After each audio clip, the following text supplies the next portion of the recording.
यह एक राज की बात है और अभी तक हमने इसे अर्चना से छुपा कर रखा है, लेकिन कभी कभी डर लगता है कि उसे कहीं से पता चल गया तो क्या मुझे और आपको समझेगी कि हमने जो किया उसमें उसी की भलाई थी। अनीता की आंखों में डर नजर आ रहा था। तुम हर वक्त जो यह डर अपनी आंखों के लिए घूमती हो, वह वक्त से पहले ही सब राज खोल देगा।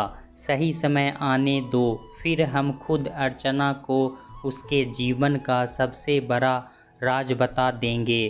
तब तक के लिए तुम खुद को संभालो। अमरजीत ने अनीता के कंधे पर हाथ रख उसे शांत रहने को कहा। आप समझ नहीं रहे, वो दिन में 2-4 बार फ़ोन करता है और बार बार एक ही बात करता है कि उसे अर्चना से मिलना है। आज तो वो धमकी भी दे रहा था। अभी तो उसे पता नहीं है कि अर्चना कहाँ है, लेकिन अगर उसने पता कर लिया और उसने सब बता दिया तो हमारी तपस्या बेकार हो जाएगी। अनीता की आवाज़ अभी भी कांप रही थी। अपनी परवरिश पर भरोसा रखो, वो कल आ रही है, फिर हम उसे बता देंगे। अमरजीत ने चश्मा ठीक किया और फिर कमरे से बाहर चला गया। अनीता बेड के साइड टेबल पर पड़ी एक फ़ोटो फ्रेम उठाती है। उसमें वो, अमरजीत और 2 बच्चे, एक लड़का और एक लड़की भी गले लग कर खड़े थे।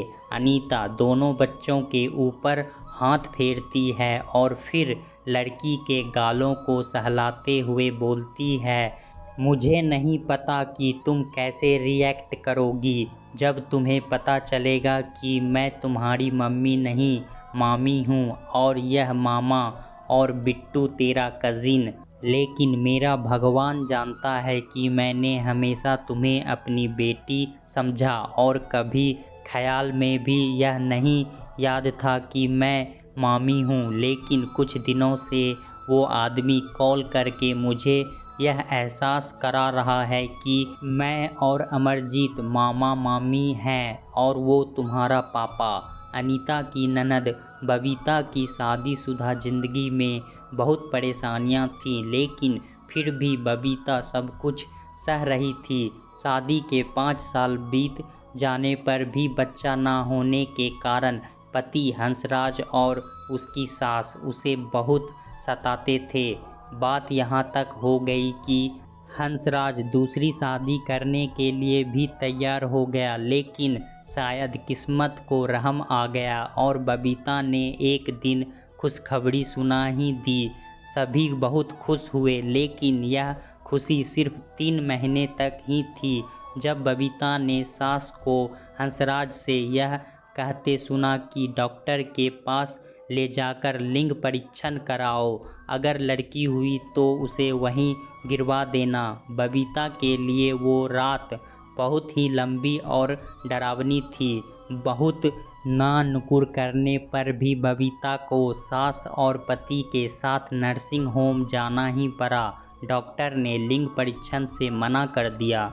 तब बबीता ने ही रोते हुए हाथ जोड़कर डॉक्टर से झूठ बुलवाया कि लड़का है, क्योंकि वो जानती थी कि सास किसी और डॉक्टर के पास ले जाएगी।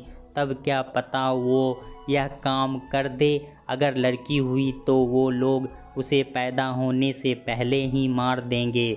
बस आने वाला है जानकर हंसराज और सास उसकी बहुत अच्छे से देखभाल करने लगे और सास जी तो उसे बिस्तर से ही उठने नहीं देती थी। लेकिन बबीता अंदर से डरी हुई थी कि बच्चा अगर लड़की हुई तो वो दिन भी आ गया जब बबीता को अस्पताल ले जाया गया और वहाँ उसने एक प्यारी सी बेटी अर्चना को जन्म दिया।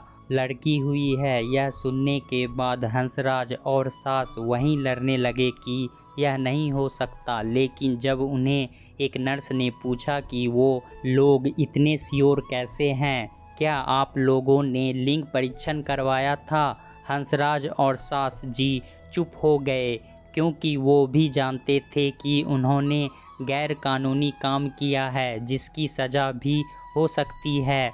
दोनों माँ बेटा बबीता और बच्ची से मिले बिना ही अस्पताल से गायब हो गए।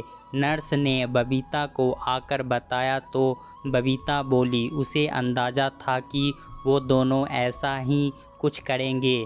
उसने मायके फ़ोन किया। अनीता और अमरजीत तुरंत बबीता के पास आ गए। अमरजीत ने हंसराज को फ़ोन किया तो उसने कहा कि वह बबीता और बच्ची को स्वीकार नहीं करेगा। वो दोनों उसके लिए मर चुकी है। जल्दी ही वो डिवोर्स के पेपर भिजवा देगा। एक बाप इतना क्रूर और पत्थर दिल कैसे हो सकता है। माँ ना बन पाने पर हमेशा मुझे बांझ, अभागन, बंजर और भी ना जाने क्या क्या कहा, और आज जब मैं माँ और वो पिता बन गया है तो हमें छोड़ रहा है। अपनी बेटी को अपनाने से इनकार कर रहा है, जिस बेटी की इसने शक्ल भी नहीं देखी। एक दिन ऐसा ज़रूर आएगा कि यह उसी बेटी की शक्ल देखने के लिए छटपटाएगा। बबीता ने बेटी की ललाट पर प्यार किया और कस कर गले लगा लिया। अनीता और अमरजीत बबीता और अर्चना को अपने साथ ले आए, लेकिन बबीता ज़्यादा दिन ना जी सकी और अर्चना को अनीता की गोद में देकर दुनिया से अलविदा हो गई। तब से अनीता और अमरजीत मामा मामी से पापा मम्मी हो गए और यह बातें कभी किसी ने भूल से भी चर्चा नहीं की। अर्चना अपने कजिन मनोज के साथ बड़ी होती गई और अब बेंगलुरु में अपनी स्टार्टअप कंपनी की मालिक है।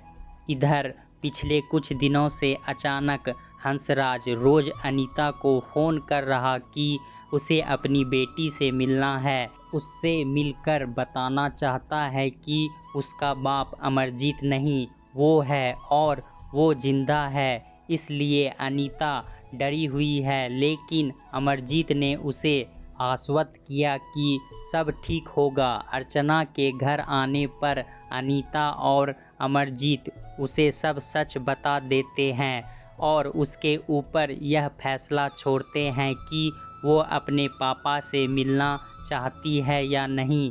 हंसराज का एक बार फिर अनीता को फ़ोन आता है। मैं जानता हूँ कि मेरी बेटी आ गई है, अब मैं उससे मिलकर रहूँगा। अर्चना अनीता से कहती है कि बोल दीजिए कि मैं मिलने को तैयार हूँ, कहाँ मिलना है। हंसराज के बताए पते पर जब वो लोग पहुँचते हैं तो देखकर आश्चर्यचकित रह जाते हैं। हंसराज बेड पर लेटा हुआ है और पास ही दवाइयों का भंडार लगा हुआ है। अर्चना को देखते ही हंसराज उसे गले लगाने के लिए आगे बढ़ता है तो अर्चना उसे हाथ के इशारे से वहीं रुकने को बोलती है और पूछती है, इतने सालों बाद अचानक आप मेरी याद क्यों आई? बेटा, मैं बहुत अकेला हो गया हूँ, बहुत बीमार हूँ। तुम्हारे भाई मुझे यहाँ अकेला छोड़कर अपने परिवार के साथ विदेश में बस गए हैं। किसी ने कहा कि अगर मेरी बेटी होती तो वो मेरी देखभाल ज़रूर करती। तब मैंने उसे गर्व से कहा कि मेरी भी एक बेटी है और अब वही मेरी देखभाल करेगी। अब तुम आ गई हो तो फिर बताओ कब मैं तुम्हारे साथ रहने चलूं? हंसराज बात करते हुए बहुत उत्साहित हो गया था। कर्मा, आपने कर्मा का नाम सुना है? मिस्टर हंसराज जी, आज आपको उस बेटी की याद और ज़रूरत महसूस हुई जिसकी शक्ल भी आपने नहीं देखी। आप मुझे उसी दिन मार देते अगर आपको पता चलता कि माँ के पेट में मैं यानी लड़की है। जिन बेटों के लिए आपने मुझे और मेरी माँ को छोड़ दिया, उन्हीं ने आपको छोड़ दिया। इसी को कर्मा कहते हैं। मेरी माँ ने हमेशा पत्नी के रूप में आपके सब जुल्म सहे और माफ़ भी कर दिया, लेकिन माँ बनने के बाद अपनी बेटी के साथ आपके किए नाइंसाफ़ी को नहीं सह पाई और उसके दिल से एक ही बद्दुआ निकली थी कि जिस बेटी की इसने शक्ल भी नहीं देखी। एक दिन ऐसा ज़रूर आएगा कि यह उसी बेटी की शक्ल देखने के लिए छटपटाएगा और आज यही हुआ। माँ जानती थी कि यह दिन ज़रूर आएगा, इसलिए उसने आपका सारा कच्चा चिट्ठा इस डायरी में लिख रखा था, जो मुझे उनकी अलमारी से पिछले साल मिली थी। अर्चना ने अपने बैग से डायरी निकालकर अनीता को दिया। यह एक राज की बात थी कि मुझे सब सच पता था, लेकिन मैंने आपसे राज रखा क्योंकि मैंने माँ को नहीं देखा। जब से होश आया आप दोनों ही मम्मी और पापा के रूप में देखा। कागज़ पर किसी का भी नाम हो, लेकिन मेरे लिए आप ही मेरे मम्मी पापा हो। उम्मीद है कि आपको ज़िंदगी का सबक मिल गया होगा और यह भी समझ आ गया होगा कि मैं आपकी बेटी नहीं हूँ और आगे से अगर मेरे मम्मी पापा को फ़ोन करके परेशान किया तो मैं पुलिस कंप्लेन कर दूंगी। अर्चना ने गुस्से से हंसराज को देखते हुए कहा और फिर वहां से चली गई। दोस्तों, आज के समय में भी बहू बेटी का लिंग परीक्षण करवाया जाता है ताकि बेटी हो तो नहीं रखेंगे और बेटा हो तो रखेंगे। यह भेदभाव हमें समझ में नहीं आता है, इस कारण से बहू पर इतना अत्याचार हो रहा है। बेटी होना या बेटा होना यह तो भगवान का दिया हुआ प्रसाद है और लिंग परीक्षण करना कानूनी जुर्म भी है, लेकिन कुछ लोग और कुछ डॉक्टर कुछ पैसों के लिए ऐसा करते हैं जो कि सरासर गलत है। दोस्तों, कहानी कैसा लगा हमें कमेंट में ज़रूर बताएं। इसी तरह की पारिवारिक कहानी सुनने के लिए हमारे चैनल को सब्सक्राइब ज़रूर करें। धन्यवाद।